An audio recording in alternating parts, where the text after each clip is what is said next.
Wie viel dazu gehört an Erfahrung, an fliegerischem Können, an Konzentration, einen Gegner bei Nacht im dunklen Luftraum aufzusuchen, ihn zu treffen und abzuschießen, das kann sich ein jeder ohne weiteres selbst vorstellen. Wenn aber ein Nachtjäger 20 seiner Gegner, die ja meistens schwer bewaffnet und darum keine leichten Gegner sind, abgeschossen hat, dann ist das eine ganz besondere Leistung. Und zwar war es in einer hellen Mondnacht. Die Sicht war recht gut. Ich hatte eine englische Hampton angegriffen. Er hatte mich schon sehr früh gesehen und das Feuer als erster auf mich eröffnet. Wir kurbelten in der Nacht wie am Tage. Schließlich ist er dann gefallen.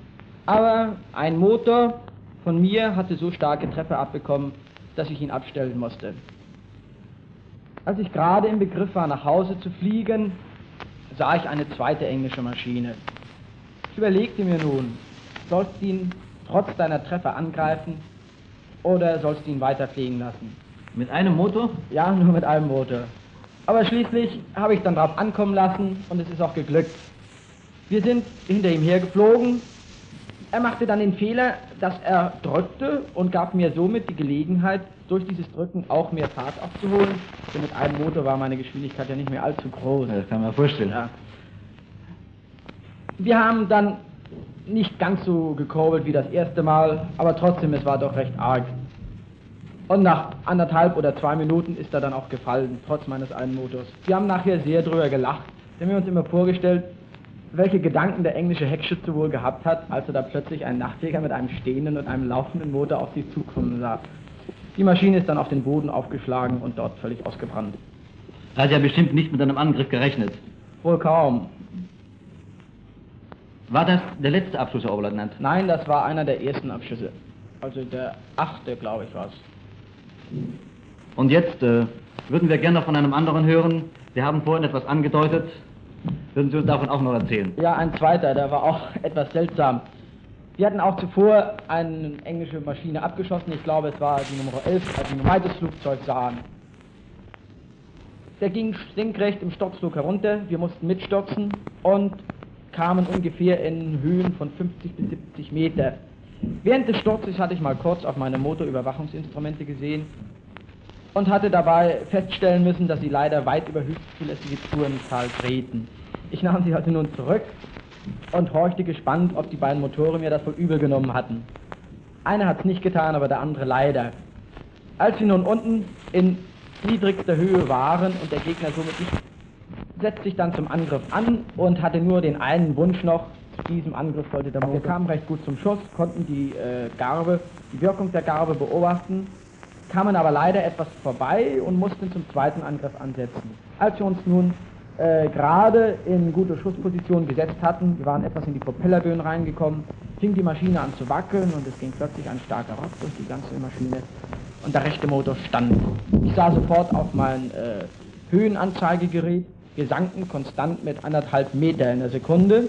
Nun wusste ich aber Gott sei Dank, dass es der rechte Motor war, also ich nahm sofort die Zündung raus und nahm den Latten den größten Widerstand und da fanden wir uns dann so 5 bis 10 Meter über einer Kiefernschonung wieder. Das ist kein besonders angenehmes Gefühl. Nö, schön war es damals nicht. Der erste Gedanke, der auftauchte, war, jetzt musst du eine Bauchlandung machen. Aber als dann die Segelstellung auf geringsten Widerstand stand, sank die Maschine nicht mehr und da ließ ich darauf ankommen und versuchte erstmal Fallschirmhöhe zu bekommen. Und das gelang uns dann auch. Allmählich kamen wir immer höher und schließlich hatten wir die Höhe 400 Meter. Und da waren wir auch am Platz, also brauchten wir auch nicht mehr rausspringen. Dann setzten wir uns ganz gemütlich auf den Bauch, auf den Platz hin. Die Maschine ist recht wenig beschädigt worden und anschließend haben wir noch Geburtstag gefeiert. Ja, das kann ich mir nicht vorstellen. Ja. Herr Oberleutnant, wie sind Sie nun eigentlich zur Fliegerei gekommen? Davon würde uns auch mal was interessieren zu hören. Der Hauptantrieb mag wohl Folgendes gewesen sein. Mein Bruder studierte zu meiner Schülerzeit Flugzeugbau und dadurch bekam ich sehr viele Flugzeitschriften zu sehen.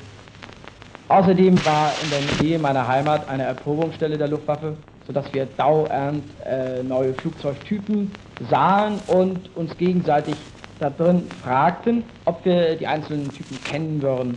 Also wir haben uns damals für Flugzeugtypen interessiert, wie sich andere Jungs vielleicht für Zigarettenbilder interessiert haben. Und das hat wohl wesentlich für die Begeisterung zur Luftwaffe beigetragen und ist auch vielleicht die Veranlassung gewesen, dass ich mich später als Offizier für die Luftwaffe beworben habe. Und sind Sie gleich zur Nachtjagd gekommen oder welche Nein. Vorstufen haben Sie in der Fliegerei noch durchgemacht? Ich war im Westeinsatz Tagzerstörer, Ja. kam gerade noch zur rechten Zeit, bevor es losging und war damals ein ganz junges Würstchen oder Häschen, wie man zu sagen pflegt, und durfte ab und zu mal mitfliegen, wenn nicht allzu viel zu erwarten war. Aber ich habe Glück gehabt, gleich mein erster Feindflug war auch eine Feindberührung. Es war damals in Holland noch, südlich Rotterdam, als die Fallschirmjäger gelandet waren und Nachschub angebracht werden musste. Da flogen wir damals Südstrom. Da sahen wir dann plötzlich, wie die 4 englische Zerstörer eine alte Ju jagten und die haben wir uns dann mal kurz vorgenommen, sind auch alle 4 abgeschossen worden. Ah, das ist ja wunderbar.